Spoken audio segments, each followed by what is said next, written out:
ಗೋಸ್ಕರ ನಮ್ಮನ್ನು ಈ ರೀತಿಯಾಗಿ ಸೇರಿ ಬರುವಂತೆ ಆತನು ಕೊಟ್ಟಂತ ಮಹಾಕೃಪೆಗಾಗಿ ನಾವು ದೇವರ ನಾಮಕ್ಕೆ ವಂದನೆಯನ್ನು ಸಲ್ಲಿಸೋಣ.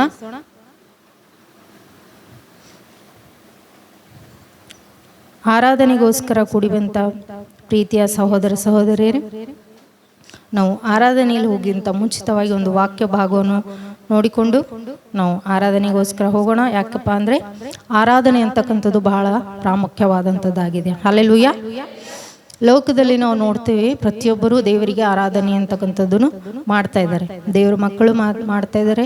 ಈ ಒಂದು ಮಂದಿರದ ಹೊರಗಡೆ ಆಚೆ ನೋಡೋದಾದರೆ ನಮಗಿಂತ ಎಷ್ಟೋ ಭಕ್ತಿಯಿಂದ ಅವರು ಆರಾಧನೆ ಅಂತಕ್ಕಂಥದ್ದನ್ನು ದೇವರಿಗೆ ಮಾಡ್ತಾ ಇರೋದನ್ನು ಪ್ರತಿದಿನ ನೋಡ್ತೀವಲ್ರಿ. ದೇವರಿಗೆ ಆರಾಧನೆ ಪ್ರತಿಯೊಬ್ಬರು ಮಾಡ್ತಾ ಇದ್ದಾರೆ. ಆದರೆ ನಿಜವಾದಂಥ ಆರಾಧನೆ ಏನು, ಆರಾಧನೆ ಅಂದರೆ ಏನು, ನಾವು ಯಾಕೆ ಆರಾಧನೆ ಮಾಡಬೇಕಂದಾಗಿ ಆ ಒಂದು ಸತ್ಯ ಅನೇಕರಿಗೆ ಗೊತ್ತಿಲ್ಲ. ಆದರೆ ಇವತ್ತು ದೇವರ ನಾಮಕ್ಕೆ ಸ್ತೋತ್ರವಾಗಲಿ, ಕೂಡಿ ಬಂದಂಥ ನಮಗೆ ದೇವರ ಆ ಸತ್ಯವನ್ನು ಬಯಲ್ಪಡಿಸಿದೆ. ನಾವು ಯಾಕೆ ಆರಾಧನೆಯನ್ನು ಮಾಡಬೇಕು, ಯಾವ ರೀತಿಯಾಗಿ ನಾವು ದೇವರಿಗೆ ಆರಾಧನೆ ಮಾಡಬೇಕೆಂಬುದಾಗಿ ಆತನ ವಾಕ್ಯದ ಮೂಲಕವಾಗಿ ನಮಗೆ ಬೋಧಿಸ್ತಾ ಬಂದಂಥ ದೇವರಾಗಿದ್ದರೆ ಆ ಒಂದು ಸತ್ಯವನ್ನು ನಮಗೆ ಬಯಲ್ಪಡಿಸಿದಕ್ಕಾಗಿ ದೇವರ ನಾಮಕ್ಕೆ ಸ್ತೋತ್ರವಾಗಲಿ. ಇವತ್ತಿನ ದಿನದಲ್ಲಿ, ಈ ಒಂದು ಬೆಳಗಿನ ಜಾವದಲ್ಲಿ ನಾವು ಯಾತಕ್ಕೋಸ್ಕರ ದೇವರಿಗೆ ಆರಾಧನೆಯನ್ನು ಮಾಡಬೇಕೆಂಬುದಾಗಿ ಆತನೊಂದು ವಾಕ್ಯದಲ್ಲಿ ನಾವು ನೋಡಿಕೊಂಡು ದೇವರಿಗೆ ಆರಾಧನೆಯನ್ನು ಸಲ್ಲಿಸೋಣ. ಇಬ್ರಿಯರಿಗೆ ಬರೆದ ಪತ್ರಿಕೆ 9ನೇ ಅಧ್ಯಾಯ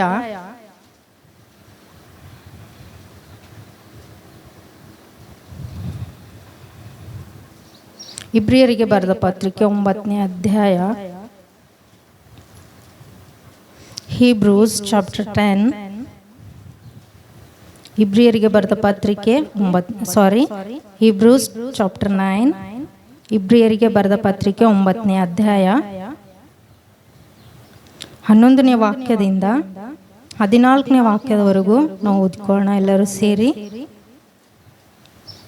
ಇಬ್ರಿಯರಿಗೆ ಬರೆದ ಪತ್ರಿಕೆ 9ನೇ ಅಧ್ಯಾಯ 11ನೇ ವಾಕ್ಯದಿಂದ 14ನೇ ವಾಕ್ಯದವರೆಗೂ ನಾವೆಲ್ಲರೂ ಸೇರಿ ವಾಕ್ಯ ಭಾಗವನ್ನು ಓದಿಕೊಳ್ಳೋಣ ನಮ್ಮ ಭಾಷೆಯಲ್ಲಿ. ಆದರೆ ಕ್ರಿಸ್ತನೀಗ ದೊರೆತಿರುವ ಮೇಲುಗಳ ಕುರಿತು ಮಹಾಯಾಜಕನಾಗಿ ಬಂದು ಕೈಯಿಂದ ಕಟ್ಟಲ್ಪಡದಂಥ, ಅಂದರೆ ಈ ಸೃಷ್ಟಿಗೆ ಸಂಬಂಧಪಡದಂಥ ಘನವಾಗಿಯೂ ಉತ್ಕೃಷ್ಟವಾಗಿಯೂ ಇರುವ ಗುಡಾರದಲ್ಲಿ ಸೇವೆಯನ್ನು ಮಾಡುವನಾಗಿ ಹೋತಗಳ ಮತ್ತು ಹೋರಿ ಕರಗಳ ರಕ್ತವನ್ನು ತೆಗೆದುಕೊಳ್ಳದೆ ಸ್ವಂತ ರಕ್ತವನ್ನೇ ತೆಗೆದುಕೊಂಡು ನಮಗೋಸ್ಕರ ನಿತ್ಯ ವಿಮೋಚನೆ ಸಂಪಾದಿಸಿಕೊಂಡವನಾಗಿ ಒಂದೇ ಸಾರಿ ದೇವರ ಸನ್ನಿಧಾನಕ್ಕೆ ಪ್ರವೇಶಿಸಿದನು. ಹೋತ ಹೋರಿಗಳ ರಕ್ತವು ಹೊಲೆಯಾದವರ ಮೇಲೆ ಚೆಲ್ಲುವ ಕಡಸಿನ ಬೂದಿಯು ಶರೀರದ ಹೊಲೆಯನ್ನು ಹೋಗಲಾಡಿಸಿ ಪವಿತ್ರ ಮಾಡುವುದಾದರೆ, ನಿತ್ಯಾತ್ಮನಿಂದ ತನ್ನನ್ನು ತಾನೇ ನಿರ್ದೋಷಿಯನ್ನಾಗಿ ದೇವರಿಗೆ ಸಮರ್ಪಿಸಿಕೊಂಡ ಕ್ರಿಸ್ತನ ರಕ್ತವು ಎಷ್ಟೋ ಹೆಚ್ಚಾಗಿ ನಮ್ಮನ್ನು ನಿರ್ಜೀವ ಕರ್ಮಗಳಿಂದ ಬಿಡಿಸಿ ನಾವು ಜೀವವುಳ್ಳ ದೇವರನ್ನು ಆರಾಧಿಸುವರಾಗುವಂತೆ ನಮ್ಮ ಮನಸ್ಸನ್ನು ಶುದ್ಧೀಕರಿಸುವುದಲ್ಲವೇ. ಹಲ್ಲೆಲೂಯಾ. ದೇವನಾಮಕ್ಕೆ ಸ್ತೋತ್ರವಾಗಲಿ. ಯಾರಾவது 14ನೇ ವಚನದಿಂದ ಓದ್ತೀರಾ? ತನ್ನನ್ನು ತಾನೇ ನಿರ್ದೋಷಿಯನಾಗಿ ದೇವರಿಗೆ ಸಮರ್ಪಿಸಿಕೊಂಡ ಕ್ರಿಸ್ತನ ರಕ್ತವು ಎಷ್ಟೋ ಹೆಚ್ಚಾಗಿ ನಮ್ಮನ್ನು ನಿರ್ಜೀವ ಕರ್ಮಗಳಿಂದ ಬಿಡಿಸಿ. ಸಾಕಮ್ಮ, ನಾವು 14ನೇ ವಾಕ್ಯದಲ್ಲಿ ನಾವು ನೋಡ್ತಾ ಇದ್ದೀವಿ, ನಿರ್ಜೀವ ಕರ್ಮಗಳಿಂದ ಬಿಡಿಸಿ ಅಂತ. ಯೇಸು ಕ್ರಿಸ್ತನನ್ನು ಆರಾಧನೆ ಮಾಡೋದಕ್ಕೋಸ್ಕರ ಬಂದಂಥ ಪ್ರೀತಿಯ ಸಹೋದರ ಸಹೋದರಿಯರೇ, ನಾವು ಮೊದಲನೇದಾಗಿ ನಾವು ದೇವರನ್ನು ಆರಾಧನೆಗೆ ಮಾಡೋದಕ್ಕೆ ಬಂದಂಥ ನಾವು ಪ್ರತಿಯೊಬ್ಬರು ಏನನ್ನು ನಾವು ಮೊದಲನೇದಾಗಿ ಆಲೋಚನೆಯನ್ನು ಮಾಡಬೇಕಪ್ಪ ಅಂದರೆ, ಯಾವಾಗ ನಮ್ಮ ಬಾಯಿಂದ ಆರಾಧನೆ ಅಂತಕ್ಕಂಥದ್ದು ಬರ್ತದೆ ನಮ್ಮ ಜೀವಿತದಲ್ಲಿ, ನಮ್ಮ ಹೃದಯದಲ್ಲಿ ಯಾವಾಗ ಆರಾಧನೆ ಅಂತಕ್ಕಂಥದ್ದು ತುಂಬಿಕೊಳ್ತದಪ್ಪ ಅಂದರೆ, ನಮ್ಮೊಂದು ಸ್ಥಿತಿ ಎಂಥದ್ದಾಗಿತ್ತು ಮೊದಲು, ನಾವು ಏನನ್ನು ಮಾಡ್ತಾ ಇದ್ದೀವಿ ಮೊದಲು, ಈಗ ನಾವು ಯಾವ ರೀತಿಯಾಗಿದ್ದೀವಿ ಅಂತಕ್ಕಂಥದ್ದು ಯಾವಾಗಲೂ ನಮ್ಮ ಹೃದಯದಲ್ಲಿ, ನಮ್ಮ ಮನಸ್ಸಿನಲ್ಲಿ ಇತ್ತಂದರೆ ಯಾವಾಗಲೂ ನಾವು ದೇವರಿಗೆ ಆರಾಧನೆಯನ್ನು ಮಾಡ್ತೀವಿ. ಎಂಥ ಸ್ಥಿತಿಯಿಂದ ದೇವರು ನಮ್ಮನ್ನು ಬಿಡಿಸಿದ್ದಾನೆ. ಈ ವಾಕ್ಯದಲ್ಲಿ ನಾವು ನೋಡ್ತಾ ಇದ್ದೀವಿ, ಮೊದಲನೇದಾಗಿ ದೇವರು ನಮ್ಮನ್ನು ನಿರ್ಜೀವ ಕರ್ಮಗಳಿಂದ ನಮ್ಮನ್ನು ಬಿಡಿಸಿದ್ದಾನಂತ. ಯಾವ ಕರ್ಮ ರೀ? ನಿರ್ಜೀವ ಅಂದರೆ ಜೀವ ಇರಲಾರ್ದಂಥ ಕರ್ಮಗಳಂದ್ರೆ ಕಾರ್ಯಗಳು. ನಾವು ದೇವರಿಗೋಸ್ಕರ ಏನೇನು ಕಾರ್ಯಗಳು, ಕಾರ್ಯಕ್ರಮಗಳು, ಕೃತ್ಯಗಳು ನಾವು ಏನೇನು ಮಾಡ್ತಾ ಇದ್ದೀವಿ, ನಮ್ಮ ಒಂದು ಭಕ್ತಿ ವೃದ್ಧಿಗೋಸ್ಕರ, ದೇವರನ್ನು ಮೆಚ್ಚಿಸೋದಕ್ಕೋಸ್ಕರ, ದೇವರಿಗೆ ಮಹಿಮೆ ಪಡಿಸೋದಕ್ಕೋಸ್ಕರ, ದೇವರು ನಮ್ಮ ಒಂದು ಪಕ್ಷದಲ್ಲಿ ಪ್ರಸನ್ನನಾಗುವಂತೆ ನಾವು ದೇವರಿಗೆ ಇಂಪ್ರೆಸ್ ಮಾಡೋದಕ್ಕೋಸ್ಕರ ನಾವು ಏನೇನು ಕೃತ್ಯಗಳನ್ನು ಮಾಡ್ತೀವೋ ಅವು ಎಲ್ಲವುಗಳು ದೇವರು ಏನು ಹೇಳ್ತಾ ಇದ್ದಾನೆ ಅಂದರೆ ನಿರ್ಜೀವವಾದಂಥ ಕರ್ಮಗಳಂತ. ಉದಾಹರಣೆಗೆ ನಾವು ನೋಡೋದಾದರೆ ಯಾವೊಂದು ನಿರ್ಜೀವ ಕರ್ಮಗಳು ನಾವು ಮಾಡ್ತಾ ಇದ್ದೀವಿ? ಯೇಸು ಕ್ರಿಸ್ತನ ನಂಬೋದಕ್ಕಿಂತ ಮುಂಚೆ ದೇವರನ್ನು ಯೇಸು ಕ್ರಿಸ್ತನ ನಿಜವಾದ ದೇವರೆಂಬತ್ತಾಗಿ ನಾವು ಅರಿತುಕೊಳ್ಳೋದಕ್ಕಿಂತ ಮುಂಚೆ ಲೋಕದಲ್ಲಿ ನಾವು ಯಾವ ಒಂದು ಕರ್ಮಗಳನ್ನು ನಾವು ಮಾಡ್ತಾ ಇದ್ದೀವಿ ಅಂದರೆ ಮಾಡ್ತಾ ಇದೀವಿ, ಯಾವ ರೀತಿಯಾಗಿ ನಾವು ದೇವರಿಗೆ ಆರಾಧನೆ ಮಾಡ್ತಿದ್ದೀವಿ ನಾವು ಲೋಕದಲ್ಲಿ ನೋಡ್ತೀವಲ್ರಿ. ಅದಕ್ಕಿಂತ ಮುಂಚೆ ನಾವು ಪೂಜೆಯನ್ನು ಮಾಡ್ತಾ ಇದ್ದೀವಿ. ಯಾವ ಒಂದು ಪೂಜೆ, ಯಾವ ಥರ ನಾವು ಪೂಜೆ ಮಾಡಬೇಕಾದ್ರೆ ಸುಮ್ಮನೆ ಮಾಡ್ತಿರಲಿಲ್ಲ. ಯಾವ ರೀತಿಯಾಗಿ ನಾವು ಪೂಜೆಗಳನ್ನು ಮಾಡ್ತಾ ಇದ್ದೀವಿ? ಮೊಟ್ಟ ಮೊದಲನೇದಾಗಿ ನಾವು ನೋಡೋದಾದರೆ ಲೋಕದಲ್ಲಿರುವಂಥ ಜನರು ಎಷ್ಟು ಶ್ರದ್ಧೆ, ಎಷ್ಟು ಭಕ್ತಿಯಿಂದ ಅವರು ದೇವರಿಗೆ ಆರಾಧನೆ ಮಾಡಲು ಸಿದ್ಧರಾಗ್ತಾರಂದರೆ, ಮೊದಲನೇದಾಗಿ ಅವರು ತಮ್ಮ ಮನೆಯನ್ನು ಸ್ವಚ್ಛಗೊಳಿಸ್ತಾರೆ, ಮನೆಯಲ್ಲಿರುವಂಥ ಬಟ್ಟೆಗಳನ್ನು ಸ್ವಚ್ಛಗೊಳಿಸ್ತಾರೆ, ಮನೆಯಲ್ಲಿರುವಂಥ ಸಾಮಾನುಗಳನ್ನು ಅವರು ಸ್ವಚ್ಛಗೊಳಿಸ್ತಾರೆ. ಆಮೇಲೆ ಎಲ್ಲ ಅವರು ಶುಭ್ರ ಮಾಡಿದ ನಂತರ ತಮ್ಮನ್ನು ತಾವು ಶುಭ್ರಪಡಿಸ್ಕೊಳ್ತಾರೆ, ಮಡಿ ಸ್ನಾನ ಮಾಡ್ತಾರೆ, ಶುಭ್ರವಾದಂಥ ಬಟ್ಟೆಗಳನ್ನು ಹಾಕ್ಕೊಳ್ತಾರೆ. ಹಾಕ್ಕೊಂಡು ಬರೀ ಗಾಲಿನಿಂದ ಅವರು ಎಲ್ಲಿಗೆ ಹೋಗ್ತಾರೆ? ದೇವ್ರ ಮಂದಿರಕ್ಕೆ, ದೇವಾಲಯಗಳಿಗೆ ಹೋಗ್ತಾರೆ. ಅಷ್ಟೊಂದು ಅವರು ನಿಯಮ ಅಂತಕ್ಕಂಥದ್ದನ್ನು ಪಾಲನೆ ಮಾಡ್ತಾರೆ ಅವ್ರು ಲೋಕದಲ್ಲಿ. ಅಷ್ಟೊಂದು ನಿಯಮ ಪಾಲನೆ ಮಾಡಿ ಅಷ್ಟೊಂದು ಅವರು ತಮ್ಮನ್ನು ತಾವು ಶುದ್ಧ ಮಾಡಿಕೊಂಡು ಮಂದಿರಕ್ಕೆ ಹೋಗಿ ಅವರು ದೇವರಿಗೆ ಆರಾಧನೆ ಸಲ್ಲಿಸ್ಬೇಕಂದ್ರೂ ಅವ್ರಿಗೆ ಆಗಲ್ಲ. ಯಾಕಂದರೆ ಅವ್ರು ದೇವ್ರಿಗೆ ಒಂದು ಗುಡಿಗೆ ಹೋದಾಗ ಎಲ್ಲಿಂದಿರಬೇಕು? ಗರ್ಭಗುಡಿಯಲ್ಲಿ ಅವರಿಗೆ ಪ್ರವೇಶ ಇಲ್ಲ. ಆದರೂ ಎಲ್ಲ ಶುದ್ಧರಾಗಿದ್ದಾರೆ, ಆದ್ರೂ ಅವರಿಗೆ ಮಂದಿರದ ಒಂದು ಗುಡಿಯ ಆವರಣದಲ್ಲೇ ಅವ್ರು ನಿಂತ್ಕೊಂಡು ಲೈನಿಗೆ ನಿಂತು ಹಿಂಗೆ ನೋಡಿ ದೂರಿಂದನೇ ಆ ಗರ್ಭಗುಡಿಯಲ್ಲಿ ಒಂದು ಪೂಜಾರಿ ಮಾಡುವಂಥ ಒಂದು ಪೂಜೆಯನ್ನು ನೋಡಿ ಅವರು ಎಷ್ಟೋ ಸಂತೃಪ್ತಿರಾಗ್ತಾರೆ. ನಾನು ದೇವರಿಗೆ ಆರಾಧನೆ ಮಾಡಿ ಬಂದೀನಿ ಅಂತ, ಪೂಜೆ ಸಲ್ಲಿಸಿ ಬಂದೀನಿ ಅಂತ ಅವ್ರು ಎಷ್ಟೋ ಸಂತೋಷ ಪಡ್ತಾರೆ. ಈ ಒಂದು ನಿರ್ಜೀವ ಕ್ರಿಯೆಗಳು ನಾವು ಸಹ ಮಾಡ್ತಾ ಇದ್ದೀವಿ. ನಾವು ಸಹ ಹುಣ್ಣಿಮೆಗಳನ್ನು, ಅಮಾವಾಸ್ಯೆಗಳನ್ನು, ಜಾತ್ರೆಗಳನ್ನು, ತೀರ್ಥಗಳನ್ನು, ಯಾತ್ರೆಗಳನ್ನು, ಹಬ್ಬಗಳನ್ನು ಎಲ್ಲ ಮಾಡುವಂಥ ಈ ಕ್ರಿಯೆಗಳು ಯಾವುದೊಂದು ಜೀವ ಇರಲಿಲ್ಲ ಇದರಲ್ಲಿ. ಇದರಿಂದ ದೇವರಿಗೆ ಆರಾಧನೆ ಸಲ್ತಿತ್ತ? ನಿಜವಾಗಲೂ ಇಲ್ಲ. ಅದಕ್ಕೆ ನಾವು ದೇವ್ರ ವಾಕ್ಯದಲ್ಲಿ ನೋಡ್ತಾ ಇದ್ದೀವಿ, ನಿರ್ಜೀವವಾದಂಥ ಕರ್ಮಗಳನ್ನು ನಾವು ಮಾಡ್ತಾ ಇದ್ದೀವಿ. ಹಲ್ಲೆಲೂಯಾ, ದೇವ್ರ ನಾಮಕ್ಕೆ ಸ್ತೋತ್ರವಾಗಲಿ. ಇವತ್ತು ಆ ಕರ್ಮಗಳಿಂದ ದೇವರು ನಮಗೆ ಬಿಡುಗಡೆಯನ್ನು ಕೊಟ್ಟಿದ್ದಾನೆ. ಅರ್ಥಗರ್ಭಿತವಾದಂಥ ನಿಜವಾದಂಥ ಆರಾಧನೆ ಏನಂತೇಳಿ ನಾವು ತಿಳ್ಕೊಂಡಿವಲ್ರಿ ನಾವೆಲ್ಲರೂ? ಎಷ್ಟು ಜನ ನೀವು ದೇವರ ಆರಾಧನೆಯನ್ನು ತಿಳ್ಕೊಂಡಿದ್ದೀರಿ? ಹಲ್ಲೆಲೂಯಾ, ದೇವ್ರ ನಾಮಕ್ಕೆ ಸ್ತೋತ್ರ. ಇಷ್ಟು ಜನ ಸಹೋದರ ಸಹೋದರಿಯರು ದೇವರಿಗೆ ಆರಾಧನೆ ಅಂದರೆ ಏನು, ದೇವರಿಗೆ ಅಂಥ ಒಂದು ಆರಾಧನೆಯನ್ನು ಇಷ್ಟಪಡ್ತಾನೆಂಬುದಾಗಿ ಅರ್ಥಕೊಂಡಿದ್ದೀರಿ.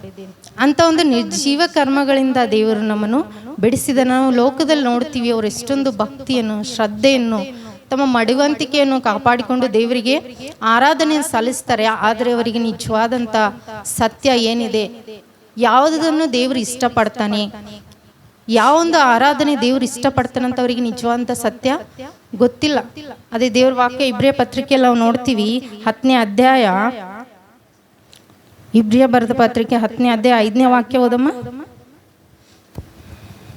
ಆದುದರಿಂದ ಕ್ರಿಸ್ತನು ಭೂಲೋಕದೊಳಗೆ ಬರುವಾಗ ದೇವರೇ ಯಜ್ಞ ನೈವೇದ್ಯಗಳು ನಿನಗೆ ಇಷ್ಟವಾಗಿರಲಿಲ್ಲ.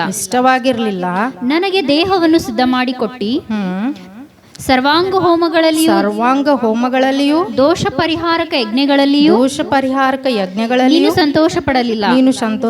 ಆಗ ನಾನು ಇಗೋ ದೇವರೇ ನಿನ್ನ ಚಿತ್ತವನ್ನು ನೆರವೇರಿಸುವುದಕ್ಕೆ ಬಂದಿದ್ದೇನೆ. ಗ್ರಂಥದ ಸುರುಳಿಯಲ್ಲಿ ನನ್ನನ್ನು ಕುರಿತು ಬರೆದದೆ ಎಂದು ಹೇಳಿದನು. ಹಲ್ಲೆಲೂಯಾ. ದೇವರಿಗೆ ಏನು ಇಷ್ಟ ಇರಲಿಲ್ಲ ಅಂತ್ರಿ? ಯಜ್ಞ ನೈವೇದ್ಯಗಳು ನಾವೇನು ಅರ್ಪಿಸ್ತಾ ಇದೀವಿ ಅವಾಗ ದೇವರಿಗೆ ಸರ್ವಾಂಗ ಹೋಮಗಳು, ದೋಷ ಪರಿಹಾರಕ ಯಜ್ಞಗಳನ್ನು ನಾವೇನು ಸಮರ್ಪಿಸ್ತೀವೋ ಅದರಲ್ಲಿ ಎಷ್ಟು ಮಾತ್ರಕ್ಕೂ ದೇವರಿಗೆ ಇಷ್ಟ ಇರಲಿಲ್ಲ ಅಂತ. ಯಾಕೆ ಇಷ್ಟ ಇರಲಿಲ್ಲ ದೇವರಿಗೆ? ಅದೇ ವಾಕ್ಯದಲ್ಲಿ ನಾವು ನೋಡ್ತೀವಿ 9ನೇ ಅಧ್ಯಾಯದಲ್ಲಿ.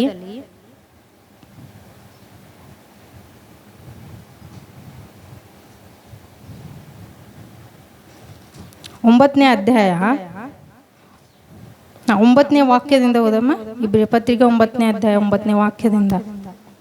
ಆ ಗುಡಾರವು ಈಗಿನ ಕಾಲದವರಿಗೋಸ್ಕರ ಒಂದು ಒಳಂಗಣ ಅರ್ಥವನ್ನು ಸೂಚಿಸುತ್ತದೆ. ಏನೆಂದರೆ ಅದರ ಕ್ರಮದ ಮೇರೆಗೆ ಸಮರ್ಪಣೆಯಾಗುವ ಕಾಣಿಕೆಗಳು, ಯಜ್ಞಗಳು, ದೇವರಾರಾಧನೆ ಮಾಡುವವರನ್ನು ಮನಸಾಕ್ಷಿಯು ಒಪ್ಪುವಂತೆ ಸಿದ್ಧಿಗೆ ತರಲಾರದೆ ಅನ್ನಪಾನಾದಿಗಳನ್ನು ವಿವಿಧ ಸ್ನಾನ ಸಹಿತವಾಗಿ ದೇಹಕ್ಕೆ ಮಾತ್ರ ಸಂಬಂಧಪಟ್ಟ ನಿಯಮಗಳಾಗಿದ್ದು ತಿದ್ದುಪಾಟಿನ ಕಾಲದವರೆಗೆ ಮಾತ್ರ ನೇಮಕವಾದವು ಎಂಬುದೇ. ಈ ಒಂದು ನಿಯಮಗಳು, ಆಚಾರಗಳು, ಕರ್ಮಗಳು ಯಾವುದಕ್ಕೆ ಸಂಬಂಧಪಟ್ಟಿವಂತ್ರಿ? ಇಹಲೋಕಕ್ಕೆ ಮಾತ್ರ ಸಂಬಂಧಪಟ್ಟು, ನಮ್ಮ ಶರೀರಕ್ಕೆ, ನಮ್ಮ ಒಂದು ವಸ್ತ್ರಗಳಿಗೆ ಮಾತ್ರ ಸೀಮಿತವಾದಂಥ ಕರ್ಮಗಳಾಗಿದ್ದೀವಿ. ಅದಕ್ಕೋಸ್ಕರ ದೇವರಿಗೆ ಇದು ಇಷ್ಟ ಆಗಲಿಲ್ಲ. ಆದರೆ ದೇವರಿಗೆ ಏನು ಇಷ್ಟ ಅಂದರೆ ನಮ್ಮ ಆತ್ಮದಿಂದ ಬರುವಂಥ ಆರಾಧನೆ, ನಮ್ಮೊಂದು ಆತ್ಮ ಶುದ್ಧಿ ಹೊಂದುವಂಥದ್ದು ಭಾಳ ಪ್ರಾಮುಖ್ಯವಾಗಿತ್ತು. ಅದಕ್ಕೋಸ್ಕರ ದೇವರಿಗೆ ಯಾವುದರಲ್ಲಿ ದೇವರಿಗೆ ಮನಸ್ಸಿರಲಿಲ್ಲ. ನಾವು ಶರೀರದಿಂದ, ನಮ್ಮೊಂದು ವಸ್ತ್ರಗಳಿಂದ, ಈ ಇಹಲೋಕ ಸಂಬಂಧವಾಗಿ ಮಾಡುವಂಥ ಕಾರ್ಯಗಳು, ಕ್ರಿಯೆಗಳಿಂದ ದೇವರಿಗೆ ಎಷ್ಟು ಮಾತ್ರಕ್ಕೂ ಅದರಲ್ಲಿ ಮನಸ್ಸಂತಕ್ಕಂಥದ್ದು, ಇಷ್ಟ ಅಂತಕ್ಕಂಥದ್ದು ಇರಲಿಲ್ಲ. ದೇವರಿಗೆ ಅಂತ ಒಂದು ಆರಾಧನೆ ಇಷ್ಟ ಅಂದರೆ ಆತನ ಒಂದು ಶುದ್ಧ ಉಳ್ಳವರಾಗಿ, ಶುದ್ಧ ಹಸ್ತದಿಂದ ಶುದ್ಧರು, ಪರಿಶುದ್ಧರು ಮಾಡುವಂಥ ಆರಾಧನೆ ದೇವರಿಗೆ ಇಷ್ಟ.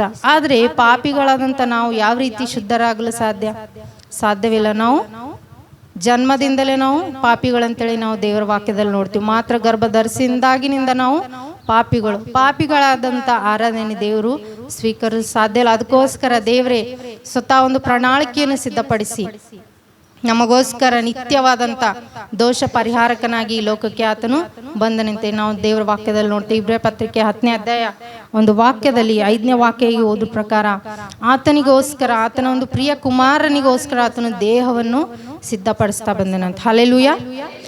ಆ ಒಂದು ದೇಹ ಹೊತ್ತುಕೊಂಡವನಾಗಿ ಈ ಲೋಕಕ್ಕೆ ಬಂದಂಥ ಯೇಸು ಕ್ರಿಸ್ತನು ಈ ಲೋಕಕ್ಕೆ ಬಂದು ಆತನು ಸ್ವತಃ ಒಂದು ಹೋರಿಗಳ ಒಂದು ರಕ್ತ ದೋಷ ಪರಿಹಾರ ನಮ್ಮನ್ನು ಶುದ್ಧರಾಗಿ ಮಾಡುವುದು ಸಾಧ್ಯವಿಲ್ಲ ಅರ್ಥಂತ ದೇವರು ಯಜ್ಞ ನೈವೇದ್ಯಗಳಿಂದ ನಾವು ಶುದ್ಧರಾಗಲು ಸಾಧ್ಯವಿಲ್ಲ ಎಂಬುದಾಗಿ ಅರ್ಥಂತ ದೇವರು ತನ್ನ ಮಗನನ್ನು ಈ ಲೋಕಕ್ಕೆ ಕಳಿಸಿ ಆತನ ಒಂದು ಪರಿಶುದ್ಧವಾದಂಥ ರಕ್ತ, ಆತನ ಒಂದು ನಿರ್ದೋಷವಾದಂಥ ರಕ್ತ ಈ ಲೋಕದಲ್ಲಿ ಸುರಿಸುವುದರ ಮೂಲಕವಾಗಿ ಆತನು ನಿತ್ಯವಾದಂಥ ಯಜ್ಞವಾಗಿ ಆತನು ಸಮರ್ಪಿಸಿಕೊಂಡ ದೇವರ ವಾಕ್ಯದಲ್ಲಿ ನೋಡ್ತಾ ಇದ್ದೀವಿ. ಆ ಒಂದು ನಮ್ಮ ಪಿತೃಗಳು ಒಂದು ಹಳೆ ಕಾಲದಲ್ಲಿ ಒಂದು ಯಾಜಕರು ಯಾವ ರೀತಿಯಾಗಿ ದೇವರಿಗೆ ಸರ್ವಾಂಗ ಹೋಮಗಳನ್ನು ಸಮರ್ಪಿಸಿ, ಯಜ್ಞಗಳನ್ನು ಸಮರ್ಪಿಸಿ, ಅವರು ಆ ಒಂದು ರಕ್ತವನ್ನು ಪ್ರೋಕ್ಷಿಸಿ ಆ ಒಂದು ದೇವರ ಸನ್ನಿಧಿಯಲ್ಲಿ ಪ್ರವೇಶ ಮಾಡ್ತಾ ಇದ್ರು. ಅದು ಯಾವಾಗ ಹೋಗ್ತಾ ಇದ್ರು? ಅವರು ಪ್ರತಿದಿನ ಯಾಜಕರು ಮಾತ್ರ ದೇವರ ಮಂದಿರದಲ್ಲಿ ಹೋಗ್ತಾ ಇದ್ರು. ಆದರೆ ವರ್ಷಕ್ಕೆ ಒಂದೇ ಸಾರಿ ಆ ಒಂದು ಯಾಜಕರು ಆ ಒಂದು ಮಂದಿರದೊಳಗೆ ಹೋಗ್ತಾ ಇದ್ರು. ವರ್ಷಕ್ಕೆ ಅಷ್ಟೇ ಒಂದೇ ಸಾರಿ. ಅದು ಯಾರು? ಎಲ್ಲರೂ ಅಲ್ಲೇ ಯಾಜಕನು ಮಾತ್ರ ಆ ಮಂದಿರದೊಳಗೆ ಪ್ರವೇಶ ಮಾಡಲು ಅವಕಾಶವಿತ್ತವಾಗ. ಅದು ಆತನ ಕೈಯಲ್ಲಿ ಆ ಒಂದು ರಕ್ತವನ್ನು ಹಿಡ್ಕೊಂಡು, ಬಲಿ ಅರ್ಪಿಸಿದಂಥ ಒಂದು ರಕ್ತವನ್ನು ಕೈಯಲ್ಲಿ ತೆಗೆದುಕೊಂಡು ದೇವರ ಸನ್ನಿಧಿಯಲ್ಲಿ ಪ್ರವೇಶ ಮಾಡಬೇಕು. ತನ್ನ ಒಂದು ಪಾಪ ಮತ್ತು ಎಲ್ಲ ಪ್ರಜೆಗಳ ಪಾಪ ಪರಿಹಾರಕ್ಕಾಗಿ ಆತನ ರಕ್ತವನ್ನು ತೆಗೆದುಕೊಂಡು ದೇವರ ಸನ್ನಿಧಿಯಲ್ಲಿ ಹೋದಾಗ ಮಾತ್ರ ದೇವರಿಗೆ ಆರಾಧನೆ ಅಂತಕ್ಕಂಥದ್ದು ಸಲ್ಲಿಸಿ ಅವರು ಬರ್ತಾ ಇದ್ರು. ಆದರೆ ದೇವರು ಇದರಿಂದ ತೃಪ್ತಿ ಆಗಲಿಲ್ಲ. ಆತನು ನಿರಂತರವಾಗಿ ಒಂದು ಯಜ್ಞಗಳ, ಪಶುಗಳ ರಕ್ತವನ್ನು ತೆಗೆದುಕೊಂಡು ತನ್ನ ಸನ್ನಿಧಿಯಲ್ಲಿ ಬಂದು ಆರಾಧನೆ ಮಾಡೋದು ಇಷ್ಟಪಡದೆ ಆತನಿಗೆ ಯಾವುದು ನಿತ್ಯತ್ವದ ಒಂದು ಬಲಿ ಬೇಕಾಗಿತ್ತು. ದೇವರು ದೋಷ ಪರಿಹಾರ ಅಂತಕ್ಕಂಥದ್ದು ನಿತ್ಯವಾಗಿಯೂ ಆಗುವಂಥ ದೋಷ ಪರಿಹಾರ ಬೇಕಾಗಿರುವುದರಿಂದ ಆತನು ಸ್ವಂತ ಮಗನನ್ನು ಈ ಲೋಕಕ್ಕೆ ಕಳಿಸಿ ಆ ಒಂದು ರಕ್ತದ ಮೂಲಕವಾಗಿ ನನ್ನನ್ನು ಆತನು ಶುದ್ಧರನ್ನಾಗಿ ಮಾಡಿ ಇವತ್ತು ಆತನ ಸನ್ನಿಧಿಲಿ, ಆತನ ಮಂದಿರದಲ್ಲಿ ನಾವು ಕೂಡಿ ಬರುವಂತೆ ಕೃಪೆ ಕೊಟ್ಟಿದ್ದಾನೆ. ಹಲ್ಲೆಲೂಯಾ. ಇಬ್ರಿಯ ಪತ್ರಿಕೆ 10ನೇ ಅಧ್ಯಾಯದಲ್ಲಿ ನಾವು ನೋಡ್ತೀವಿ. 10ನೇ ವಚನ ಓದಮ್ಮ. ಯೇಸು ಕ್ರಿಸ್ತನು ಒಂದೇ ಸಾರಿ ದೇಹ ಸಮರ್ಪಣೆ ಮಾಡಿ ದೇವರ ಚಿತ್ತವನ್ನು ನೆರವೇರಿಸಿದರಿಂದಲೇ ನಾವು ಶುದ್ಧರಾದೆವು. ಹಲ್ಲೆಲೂಯಾ. ದೇವರು ಯೇಸು ಕ್ರಿಸ್ತನು ತನ್ನ ಸ್ವಂತ ರಕ್ತವನ್ನು ದೇವರ ಸನ್ನಿಧಿಯಲ್ಲಿ ತೆಗೆದುಕೊಂಡು ಹೋಗಿ ನಮ್ಮ ಪಕ್ಷದಲ್ಲಿ, ನಮ್ಮ ಒಂದು ಪಾಪದ ಪರಿಹಾರಕ್ಕೋಸ್ಕರ, ನಮ್ಮ ಒಂದು ದೋಷಗಳ ಪರಿಹಾರಕ್ಕೋಸ್ಕರ ಆತನು ತನ್ನ ಸ್ವಂತ ರಕ್ತವನ್ನು ತೆಗೆದುಕೊಂಡು ದೇವರ ಸನ್ನಿಧಿಯಲ್ಲಿ ಪ್ರವೇಶಿಸಿ ನಮ್ಮ ಒಂದು ಪಕ್ಷದಲ್ಲಿ ಆತನು ಪರಿಹಾರವನ್ನು ಮಾಡಿದ್ರಿಂದ ನಾವು ಏನಾಗಿದ್ದೀವಿ ಅಂತೀಗ? ಶುದ್ಧರಾಗಿದ್ದೇವೆ ಅಂತ. ಹಲ್ಲೆಲೂಯಾ. ಮೊದಲನೇದಾಗಿ ಆತನು ನಮ್ಮನ್ನು ನಿರ್ಜೀವವಾದಂಥ ಕರ್ಮಗಳಿಂದ ನಮ್ಮನ್ನು ಬಿಡಿಸಿದ್ದಾನೆ. ಎರಡನೇದಾಗಿ ನಾವು ನೋಡ್ತೀವಿ, ನಮ್ಮನ್ನು ಶುದ್ಧರನ್ನಾಗಿ ಮಾಡಿದ್ದಾನೆ. ಇವತ್ತು ನಾವು ಧೈರ್ಯವಾಗಿ ಈ ರೀತಿಯಾಗಿ ಆತನ ಸನ್ನಿಧಿಯಲ್ಲಿ ಕುಳಿತುಕೊಂಡಿದ್ದೀವಿ. ಧೈರ್ಯವಾಗಿ ನಾವು ಪ್ರತಿದಿನ